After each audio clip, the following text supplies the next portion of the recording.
Marcellus Wiley.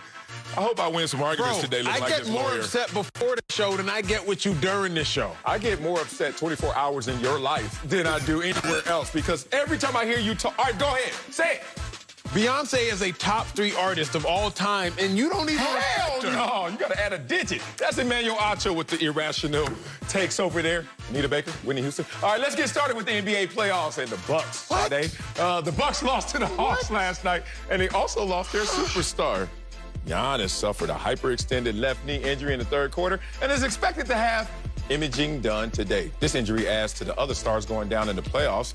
LeBron James called out the NBA recently for their quick turnaround on the season, saying he, quote, knew exactly what would happen. Scared to ask Acho right now with these Beyonce takes. But Acho, does Giannis' injury validate LeBron's concern over NBA schedule? His concern was validated before Giannis' injury, right? Giannis' injury was not a direct correlation to what LeBron was bringing up. What LeBron was bringing up was obviously talking about fatigue, talking about excess exertion. He was talking about non-contact injuries, which I will get to because LeBron James was correct. But Giannis' injury, because it was in fact a injury and a knee injury at that, it just reminded me like, wait a second, wait a minute. What's really going on with the NBA this year? What's really going on with the playoffs this year? What's going on? What's really going on with our superstars this year? Tell me out, y'all.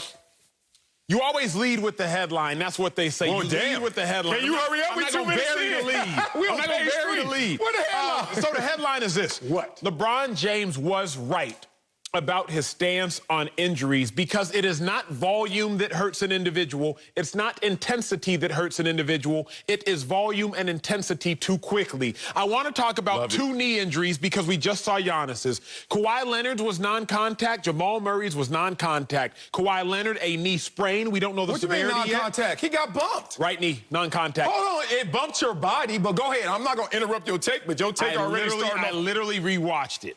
What do you mean literally? He didn't get bumped? Kawhi Leonard's knee injury was non-contact. I don't know what you call contact. Okay, then it wasn't major contact. Can we at least agree on that? I agree on the truth. Yeah, that's the truth. Okay. It was the Kawhi Leonard injury, non-major contact. Jamal Murray's injury, non-contact. Major one is you. I'm on one today. We play tonight. We 3 minutes into the show. Oh, hey, we ain't got your headline yet. You want to go there? I'm trying. Okay, I was trying. ahead. I couldn't get a sentence out. All right, I couldn't get a sentence out. All right. You know what? I'm gonna get back to that. I'm gonna get back to that because you done messed up. I'm trying to land a plane. You done messed up the whole plane's landing. The fact of the matter is, when I look at it, superstars are gone. You got the 4 teams that went to the conference finals last year. They were the 4 seed, the Nuggets, the 7 seed, the Lakers. And on the flip side, the 5 and the 6 seed, or the 5 and the 7 seed, and the Heat and the Celtics. Now the 4 teams in the conference finals, 2 of which didn't even make the playoffs last year. I think that the NBA, because of the injuries, because of the shortened season, it is much more dilute. Come on, man. Damn, Acho. People been telling me they loving our show. People saying we go so deep and we keep it so real that other shows over there tap dancing compared to us. And I said, I don't want to compare, I want to prepare. But damn it, you ain't prepared. LeBron is not talking in truth and reality. You know what I'm going to say? Let me start with my headline. I think LeBron actually didn't look at this situation properly. The headline is this: these players didn't take advantage of the excess time that they were given. Let's go by dates so we don't even get into the rhetoric and conjecture. These dudes weren't taking care of themselves. Don't give me all this contact, major, minor contact, excess. Let's talk about what happened this year. The NBA started on what day? December 22nd. Check. When did the NBA end? Last year. March 11th. Check. When did they resume for the bubble? July 7th. March 11th to July 7th, nearly 4 months after the shutdown, they sent every team except 8 to the bubble. Okay, so you already got 4 months. Now, every team didn't even go to the bubble. So there are 8 teams that have from March 11th to December 22nd to just work out. Oh, but now we're going to talk about this excess. So already we're talking about 25% of the league not even in this conversation. So let's talk about the other 75%. There was a minimum of 6 weeks you had to spend in the bubble. And some of them spent the minimum because they got bounced out. So now we're starting to see team after team have not only 4 months before the bubble, I was only there for 6 weeks. And then after July 7th, I got to December 22nd. And then on December 22nd, I ain't even got to play 82 games. I got to play 72. People not looking at this properly. I'm sorry, LeBron, I got to call you out because you got the headline. They had more time.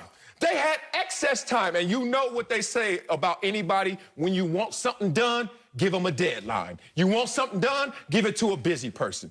You gave these athletes too much runway. You gave these athletes too much time. And that, if you want to go there, is what's happening. These guys didn't take care of themselves because the time is not the issue. The rush schedule is not the issue. And the shortened season certainly can't be the issue. Fact is, these dudes weren't being professional. So I think it is the issue. It depends on how you slice it. It depends on how you dice it. But I got the evidence because you know me. I'm the type of man that comes to work with receipts. I got you.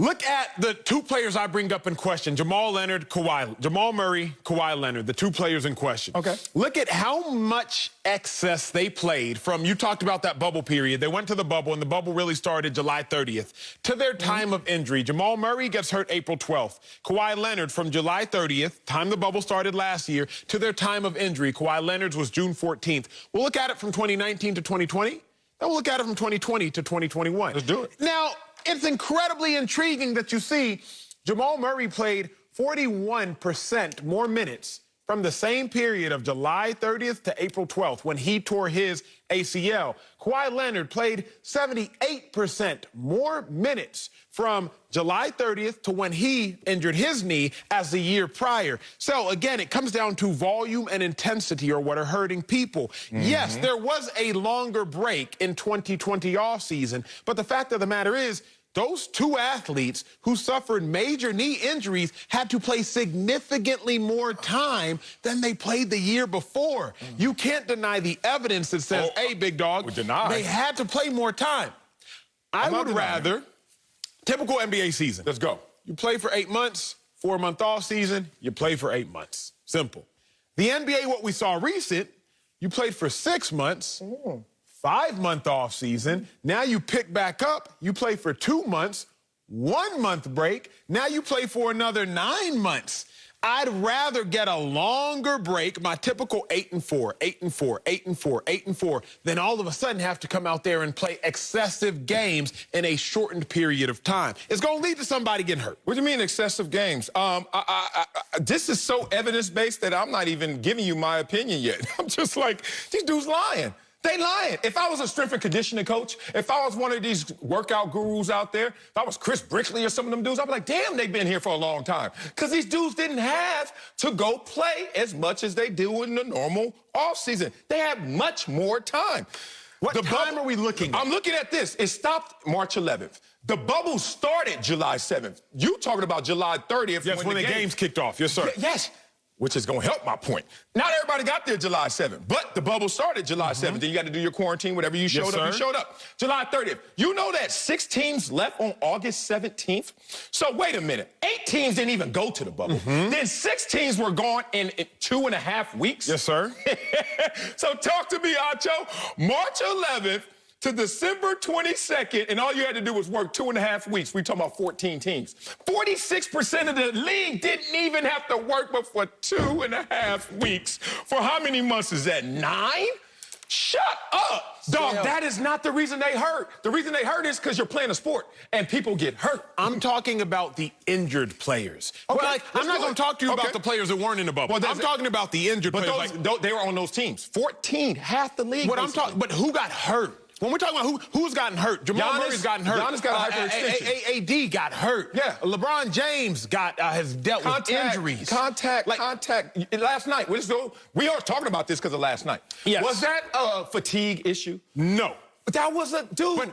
Which is what I preface with. Okay. I preface with Giannis's injury is not a direct correlation to what LeBron James is speaking about. But Giannis's injury does bring back to light the fact that stars are getting hurt.